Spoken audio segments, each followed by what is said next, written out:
Заринаны көрсетті, Зарина неге кірпік жабыстырып алған деп. Неге осы жалғыз Заринаныкін байқайсыздар, мен түсінбеймін. Кәдімгі, естественно. Бар кірпіктер ғой ше. Білмеймін. Жабыстырмау керек деп білмейтін шығар. Иә, көңіл күйіңіз. Бірақ мен қолдаушыларым ондайға қатты мән бермейді. Иә, онсыз да әдемі деп жазып отқандар өте көп.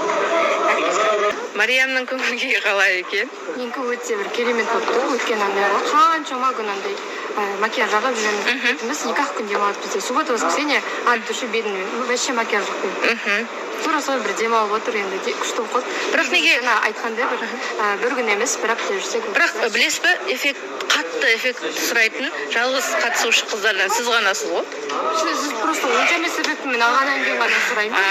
Бұлай без эффект түсіре берсем. Камерамен жүрсеңіздер риза боламын. Қандар өте көп. Көңіл күйіңіз жақсы ма? Көңіл күйім күшті, иә, шүкір. Сіз үшін ең әдемі қыз кім? Осы жердегі ма? Иә, макияжшы бүгін. Мен жаңа Бейзатқа да айтқам. Бейзат видео түсірген ғой. Айдарына.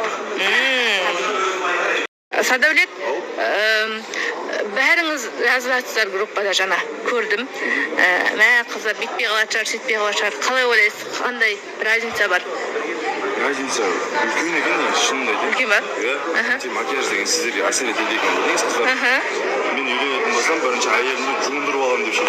Кірпігін де шешіп тұрсаңыз, қасында ернін де кетіп тұрсаңыз. Сөйтсең ол ауылдағы Асқар брат тұр. Ассалаумағалейкум. Әйтпесе кірпікте бәрі әсер етеді, қас әсер етеді, ерін әсер етеді. Жоқ, көрдім. Кейбір қыздар әдемі, мысалы Аягөз табиғи әдемі. Көп қыздар әдемі. Аягөз деген өзі таныстықта болған Аягөз айтып жатыр.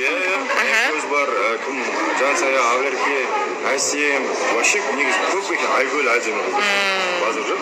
Енді бірақ кейбір қыздарға біледі екен де. Ойланып қалғаныңыз бар ма? Бар. Қалайда ана, қалайсыз? Үйренісіп қалдыңыз ба? Макияжсыз түрме ма? Иә. Эфирде отырған. Айнаға қарамауға тырысып. Сөйтіп ренжіп қалып әлі татуласпадыңыз Жанат мырзамен. Негізінде ұсақ тек ренжіп жүрмін. Просто ол андай бәрінің ішіне ол жай ағама бірінші тиісіп тұрған жоқ, просто мен всегда бүйтіп мимо ушей пропускала и просто осы жолы білмеймін, ренжіп қалдым. Ренжіп қалдыңыз? Иә, ренжітті, енді кешірім сұрайды деп ойлаймын. Аты-жөні жоқ, тізе салып кетіп, сол жерде тиісіп қалдым. Ал өзіңізге қай қыз ұнады ерекше макияж? Маған ба? Қыздардың бәрі шынымен әдемі ғой. Бәрін беттен тап-таза, қас көздері ақ. Жаңа өзіңіз айтқаныңыз ғой, мен өзімді қатты сұлу демейін деп. Сіздің ойыңызша кім сұлу? Кім сұлу? Марико сұлу деп ойлаймын, Мадина сұлу. Зарина. Жалпы көп